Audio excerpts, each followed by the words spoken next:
Okay, so what I did, I'm skipping through all of this, is not a presentation on this. I actually want to get some folks involved here. I want to give you some examples. So what I've done here is created a website. Let me just quickly jump over to that. Hopefully it's still running.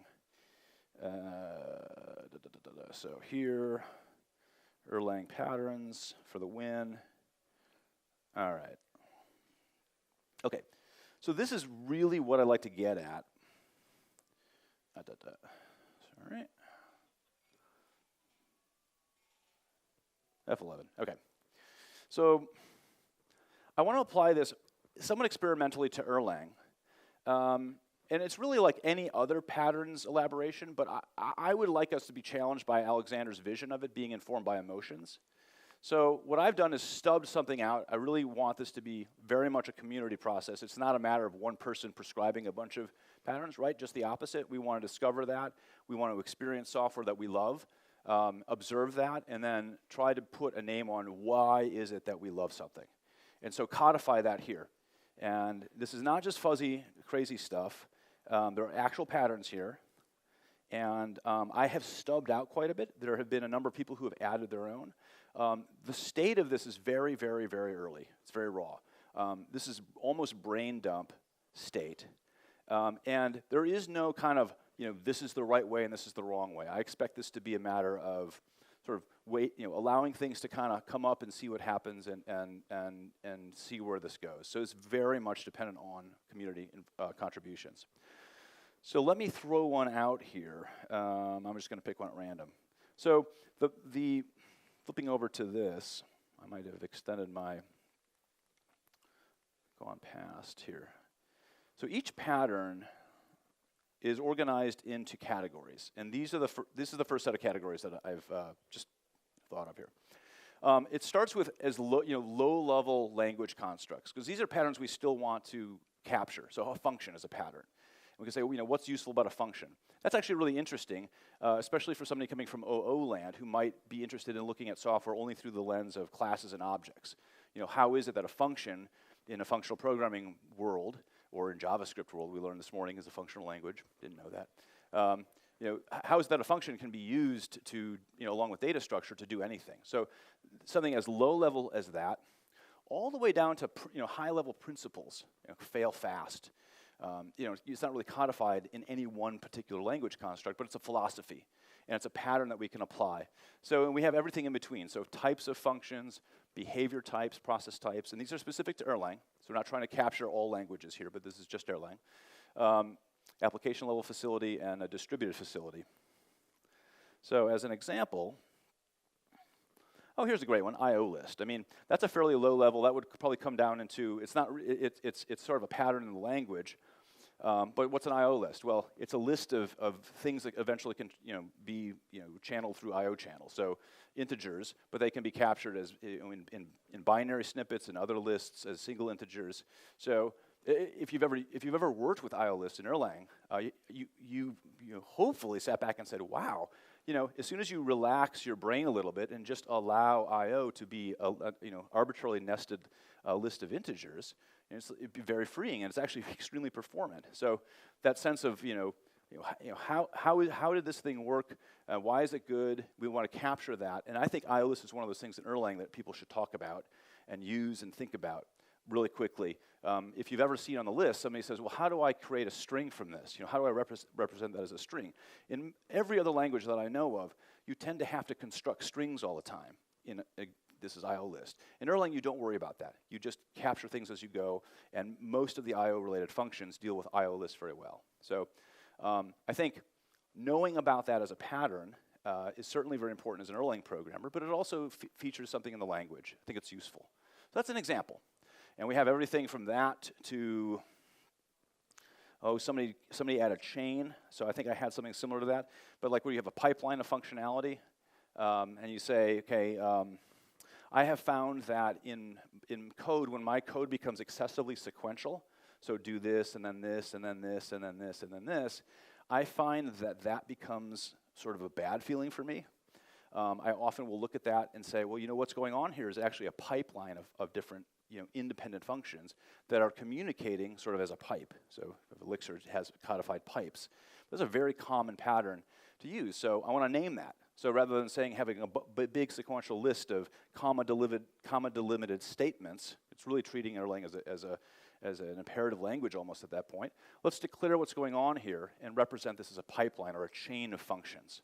Again, another pattern.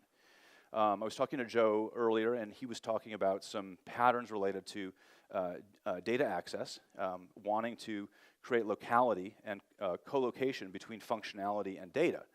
Well, that's a very powerful pattern. It also involves replication. So there's some things in there that he's experiencing, enjoying.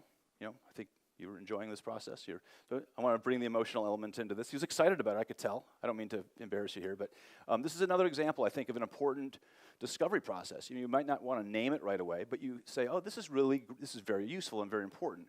But when you name it, now you have the ability to communicate it and share it, and now other people have the ability to use it. And you say, oh, blah, blah, blah pattern. Oh, that fits into this thing. And it becomes part of our vocabulary. And Alexander is going to say that once we have a pattern language, we can start to build things with that, and these things will have a certain character. So when our pattern language is good, our results will be good. They'll be inhabitable, they'll be enjoyable, they'll be fun, they'll work well. And he would then push that further and say, these are things that will take on this quality that has no name. It's a very, very good read if you have some time. Timeless Way of Building by Christopher Alexander. All that said, what I'd like to do is spend a little bit of time just kind of with improv here. If somebody has, so I'm going to make this up as I go. Is anyone keeping track of the time? Because I'm not. When is this supposed to end? When? So just shout out 5 minutes when we have 5 minutes, and then I'll know what to do. Okay. So here's the idea. We've got a couple microphones here, and I have no idea if this is going to work or not, but let's try it. Why not? I'd like to capture some good content here. We have a number of patterns here established, but I don't care. I would like somebody here, folks here, to think about a positive experience you had with Erlang. I really want this to be emotionally driven. Think about something that made you happy. Like seriously, you got happy. It wasn't, oh, this is intellectually an amazing construct. That's academic. That's fine. There's room for that. But I want this to be visceral. I want this to be very human, emotional, because we are human programmers. This is primarily an exercise for human beings. We write software for ourselves to do things for the human species. This is great.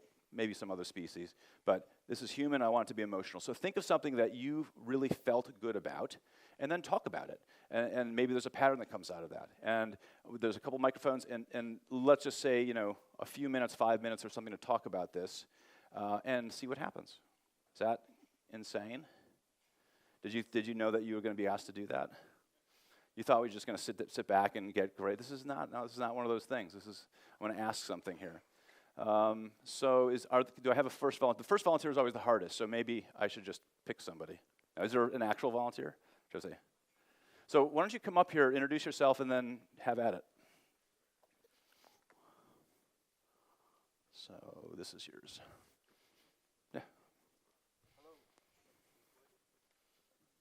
Yep. Hi everyone, so one of the things that wrote in the description really emotional. I really like the concept of the group leader in Erlang. I think the first time when I set up 2 nodes and I was able to get the other node to do something, and I saw that all the I/O came back to the original node that started the request. And when someone explained to me, oh, the way it works is because each process has the concept of group leader, and when you do any kind of I/O, the I/O message goes to the group leader, which in this case can route between machines. That was like really mind-blowing, and it's still up to this day one of my favorite things about Erlang and the designs in OTP. Okay, repeat that. Group leader. Hang on, let me get this here. Okay, so I'm actually not kidding. I didn't listen to any of that stuff. Okay, so group leader is what is this? This is I don't care what that is. We'll fill this in later. So this is the scope is the general category. Okay, just what you just said in like a sentence that I can type. Okay, so so mean. I'm sorry. Yeah, so I guess the group leader encapsulates the I/O interactions in the system. So, or there is I've never something. used it before. So what felt good? So you said this was amazing. What was that? Well, tell me about that. Tell me how you felt there. How was that? What was it? So to me, it was, when I use it and I look at it, I was just like, this is a brilliant design decision, and it's very simple implemented. The idea that every process has a group leader assigned to it, and all the I/O goes through this group leader, which allows a process to do I/O like regularly, but the runtime knows how to route this I/O to the proper node, to the proper machine, to the proper anywhere. Okay, so it's like I/O distribution. Yeah, Joe, I don't know how this works. I've never used do you it. agree with this? Okay, Joe agrees. I'm gonna. Okay, Joe agrees. No. There is. So this is the beauty. This is the beauty of this. That you cannot debate your emotion, and every single positive emotion is going to have some validity to it. And so it's a really great process of saying, good. Why is it good? See if we can capture this as a pattern.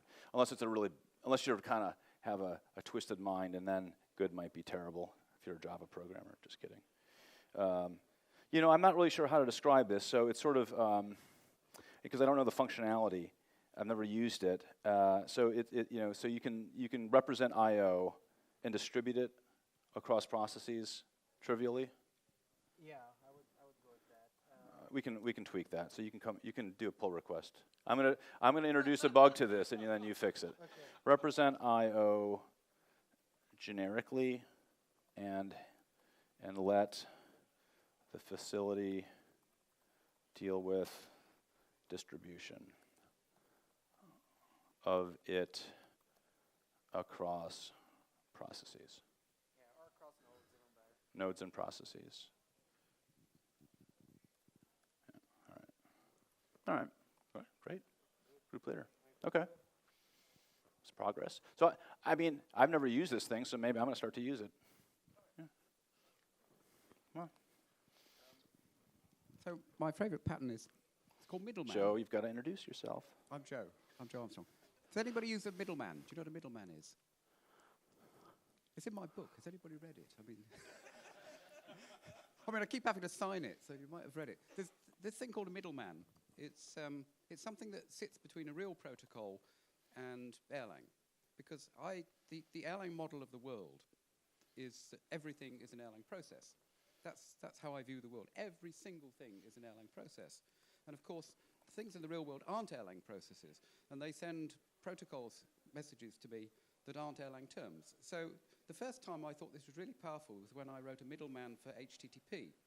So you just write a single process. On one side of it, in comes an HTTP GET request, which is all this stuff in the RFC, right? And out of it comes an Erlang term, which just says get, comma, and it's an Erlang term. And then the response just says response 401. It's an Erlang term, and it goes into that, and it's turned into the actual message. Okay, so the middleman turns everything. It turns everything in the outside world to Erlang messages.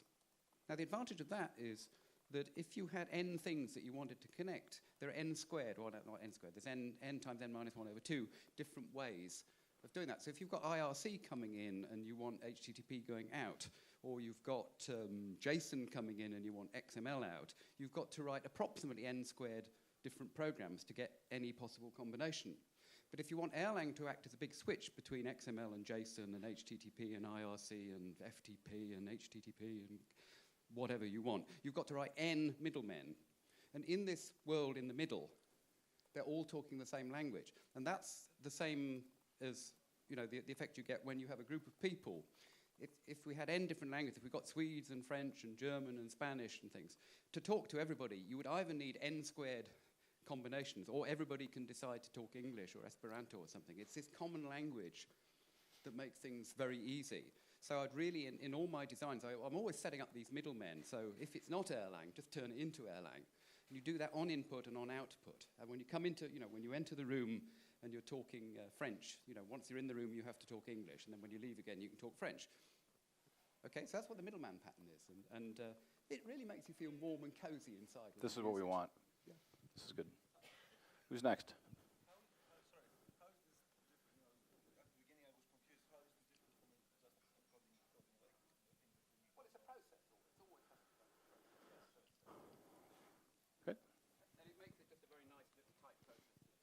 And just quick introduction of your name. Hi, I'm Rob, version 2 beta, and I feel kind of new to Erlang, so not too much in detail, but when I was in high school, as an independent study, I got to read Danny Hollis's PhD dissertation. He's the guy who created the thinking machine, 65,000 processors. And once I got the idea of mailboxes on his processors, it was really, really fascinating, the way that each processor communicated with each other processor. And then when I came to Erlang and understood a little bit about how the mailboxes work in Erlang, it just connected really well. It was old home and kind of old school almost for early parallel programming. So I really liked that pattern. It made me feel more comfortable with Erlang quickly. Okay, so I'm going to call this mailbox. Yeah. What about it? Let's forget Erlang. When you first read that and saw that, what struck you as being awesome? That it's how things work in the real world. Okay, so it maps to your inbox, and you can kind of reason about something landing, processing, and taking out of the... Any kind of message passing. Any kind of... You know, like just the opportunity to communicate between two disparate entities, between two people, between whatever. So one step down from the middleman. Familiar pattern for processing messages. And specifically for communicating between disparate entities. Is it URIT or ARIT? Hang on. Emacs? Close enough. I always rely on Emacs, and it's always right. Now we're entities. down to desperate entities, so. Oh, well, that's what Emacs said. So, disparate. I don't know. Is that right? Yeah, This one? All right. Google knows. We'll get there. All right. Yeah, again, pull request. Misspellings, pull request. Okay. Yeah, so I mean, a lot of this stuff for me is, I find a lot of it, because again, I don't know, I have a bent on programming as being completely human-centric. I really don't care how fast things go. In fact, tomorrow I'm going to have a talk on that. I mean, it's important for things to be fast when they need to be fast, whatever that means. But really, this is a human endeavor. So I'm always looking for ways to map what I'm doing in code to the brain, the human brain. It's very specific. My brain's specific, yours. But generally, we think a certain way. We like to, we have certain experiences and like to deal with certain abstractions. When weird things are pushed on me, like some of the patterns in the patterns book, the one I showed, the Gang of Four book, some of those are so bizarre, I literally have no idea what they're talking about. And so those are not related to my experience. They're not intuitive. They're not something that gives me a good feeling. They make me feel stupid. And they may be brilliant. They may be something important to use, but I guess somebody would have to sit down and show me how. And maybe then I'd get it, but I doubt it. So who else? More. We have time. I know you, so here, this is the exercise. You got excited about something recently in Erlang, right? And it was small. You sit down, you did something, and you got excited about it. Remember what that was. Take it just a moment to think, see, it happens. Erlang is one of those languages where there's a lot of, all right, quick introduction, who you are. My name is Alvaro, I work for RabbitMQ. And recently, in RabbitMQ is full of records with nested records inside, with more records inside. And I had to extract data very deep inside the record. So I came up with the idea of having a list with getters for each field in the record that I wanted to get into. And then I passed this list to a fold, and I managed to fold an Erlang record, which, when you apply this with functions and the fold and so on, gets very near to the M word of functional programming. The monads, I don't want to go there. But for me, it was really cool to have this deep nested record. I have a getter on the top record that gets to the next one, to the next one, to the next one. Okay. I fold over those getters, could go deep and extract what I wanted, or shortcut if anything in between was undefined. So you'd use functions then to pull data out and then apply those to the record? The accumulator was the the first entry to the fold was the top level record. And the fold accumulator was whatever the getter was able to pull for a field. So let's say from a delivery in an NQP to a message, from the message to the content, from the content to the body. I wanted to get the body out of it. So with the fold plus. So it's like you're writing a query into your like a little pass queries. like a little okay. So I'm going to be honest here. That scares me a little bit, but this is an exercise. So let's treat this as an exercise because I want to see how this goes. I have no idea. I'm not pushing back or anything, but when I hear that, like I'm writing, like a sort of how big are these nests? Are these like really enormous? Because now I'm almost thinking like the record is like a database almost, and then you're sort of querying it, which for simple data structures starts to feel a little weird for me. Why not break this out in a separate? Why just avoid I would avoid nested records, and maybe this will help me to use nested records. That's how the protocol is. That's what the protocol is. Okay, I see. Okay, this is very interesting. Okay, right. It's not that I accept this. I get it now. I get it. I know we could have easier records. Sure. Okay, this is almost like Joe's. Like you're almost treating a record here as an external system, and you're writing a middleman, a little function to kind of take that beast and normalize it into some sort of accessible. So what do we want to call this thing? We can't use the M word. Does that all make sense? So what is this called? Awesome getters? I don't know what to call this. What's the name? We have to give it a name. Deep getters? Nested record getter? No one's going to want to use that, man, if they call it nested record getter. Okay, we'll do a pull request later. Nested nested record getter. Oh man, that's fine. No, it's good. This is good. Nested record getter. It's fine. And then nested.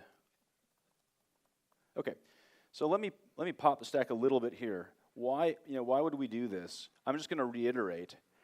I think, so some of these are going to have resonance, and some of these will get adopted, and others won't. That's fine. I mean, but I think the ones that are adopted, if we articulate them well, they'll get used more. People will know, okay, that's this pattern in Erlang. And what the theory is, the bet here is that because we're doing this from a very honest place, nobody's trying to sell a book here. No one's trying to go do seminars and training and make an organization feel inadequate because they don't have all this pattern knowledge. It's a grassroots groundswell of this works well. We like this stuff, so let's just use more of it. And to do that, we just need to codify it a little bit. So, I've seen nasty nested records before, so I'd like to use this. So scope, I'm not sure what it is. We'll fill this in later.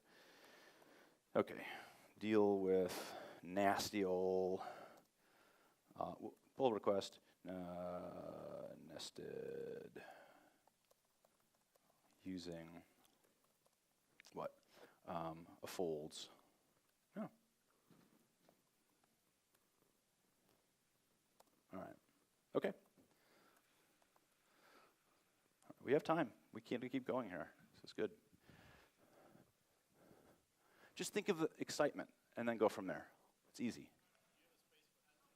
Yes. Anti-patterns they're a feature enhancement of the website. So yeah, let's talk about that. What not to do. Yeah? Huh? Oh, you don't know any? Okay. I was really excited. I thought. Okay, so let's throw anti-patterns there in the mix, but you have to come up here and talk about it. It's not that bad. It's fine. If nothing else, just say what you liked. We'll slap a name on there and then work with it. There's no rules to the game here. Yeah?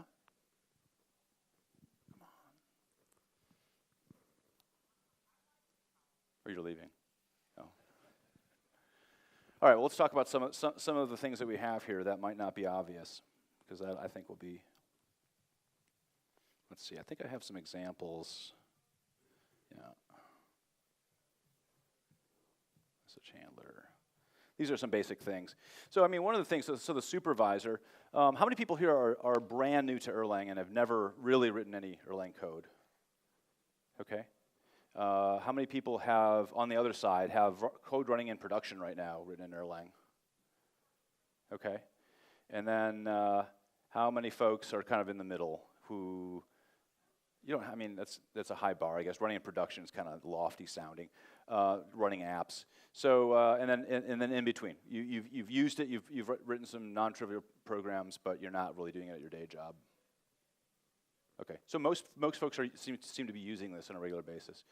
Part of the problem is, last year, I gave a talk on adopting Erlang, some of the challenges in that. And I believe that Erlang has so many amazing features that go sort of untalked about because there's a lot of energy on teaching the fundamentals of the language, OTP, some patterns, etc. And I think some of the magic of this gets escaped. We're used to supervisors, but again, that experience that I had of putting something out there that had bugs in it. I'm actually of the opinion that, I know this sounds flippant, cavalier, but I actually like to put bugs into production. I know that sounds terrible, but here's why.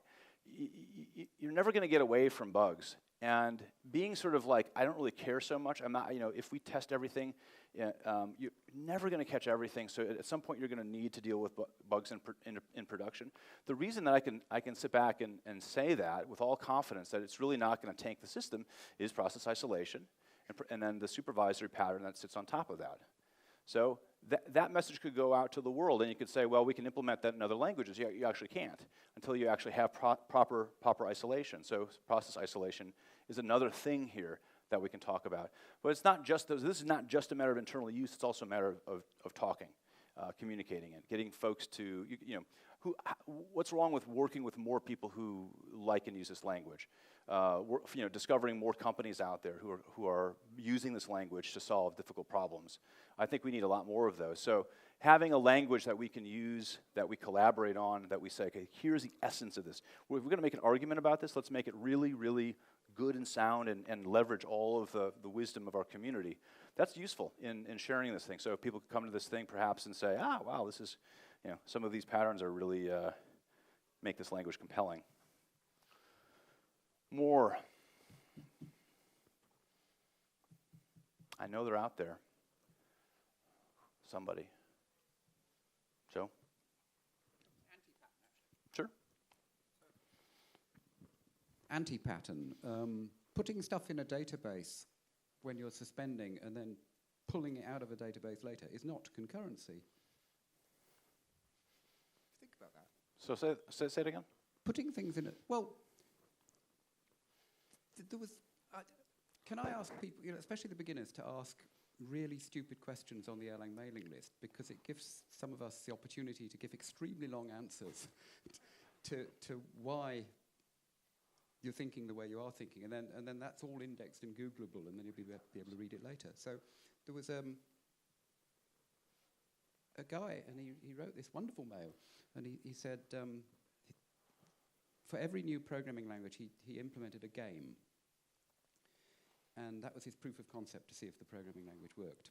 And he said, well, I found my database using MySQL, and I found the interface between Erlang and MySQL, and I got my state game, and the event comes in, and I fetch my stuff from the database, and I do my game logic, and I store it back in the database, and I've got my game running, so Erlang's okay, and I've put it on the GitHub thing, so and would people pass comments on it? Would they give me a critique of how I'd written it?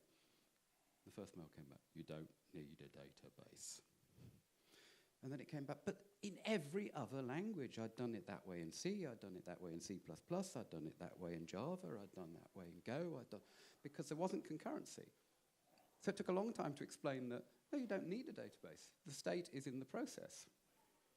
So that's the anti-pattern. Putting stuff in a database to cause a suspension and then taking it out of the database later is not concurrency, but people think it is. So the suspension here is a matter, you're just talking about managing state in general. So what if it needs to persist across the life of your Erlang VM? What if it has to persist? Yeah. I mean, the only stuff in the database is stuff that Yeah, okay. So using a database for ephemeral state? Yeah, okay. Yeah. Well, I imagine the temptation of that is going to be for languages that you can't just go ahead and create 1,000 processes easily to manage state. You've been influenced by Erlang, I think, here. Okay, so, yeah. Yeah, thank you. DB, let's see, persistent. Oh, this is good. This is definitely good. Okay, persistent ephemeral state is a bad idea.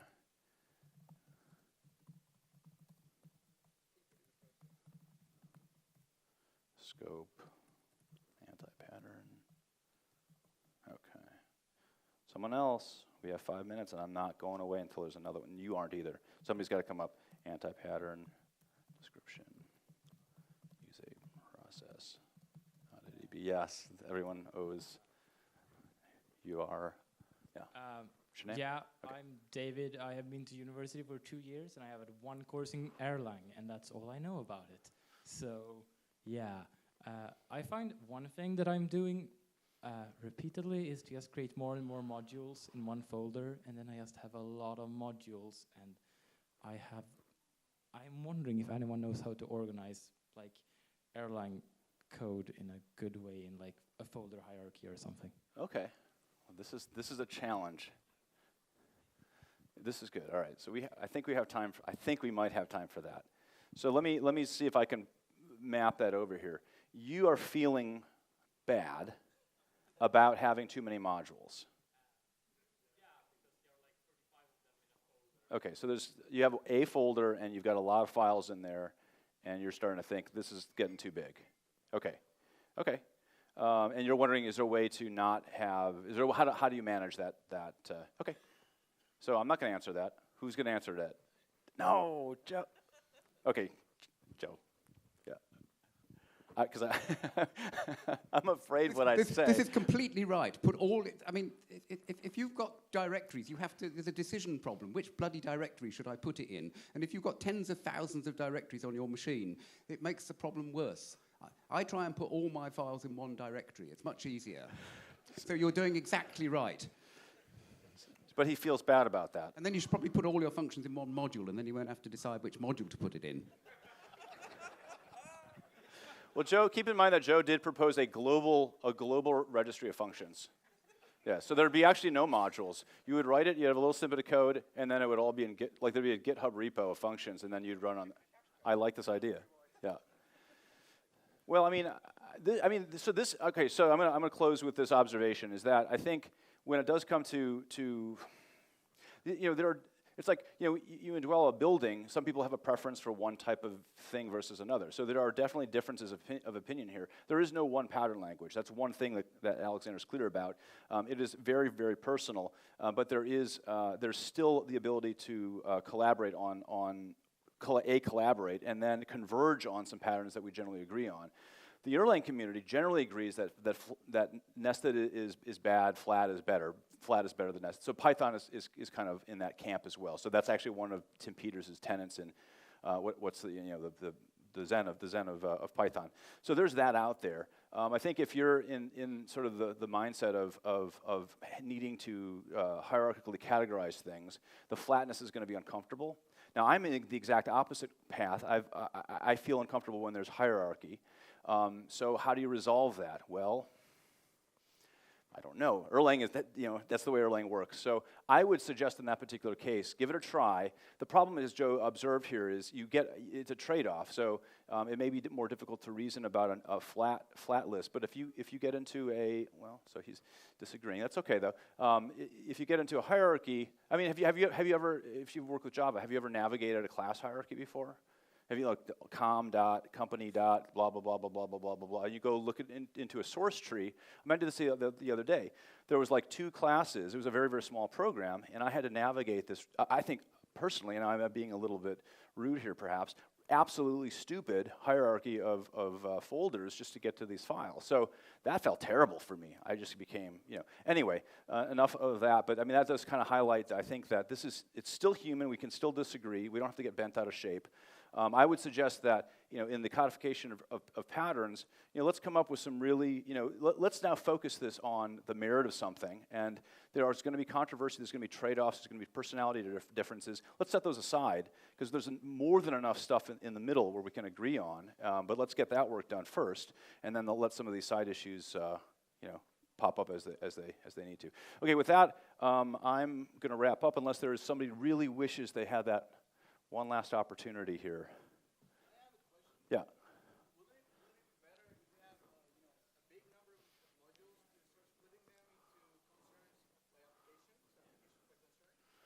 Yeah, so it's a matter of like, what is a module? What's the scope of a module? How do you decide when to start moving it? I mean, you know, I'll just give you a quick answer from my point of view. Your module should be a concern. It should be very specific.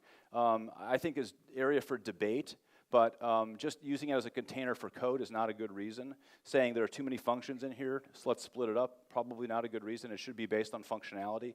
And there are different types of modules that you tend to see in Erlang.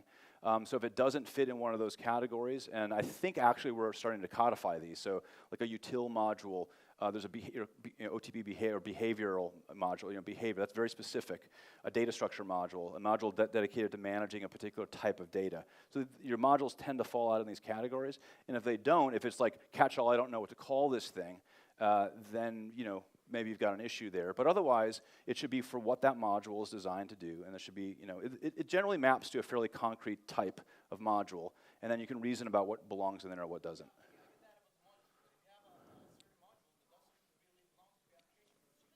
Oh. Yeah, okay, so the other question, and then we'll wrap up with that.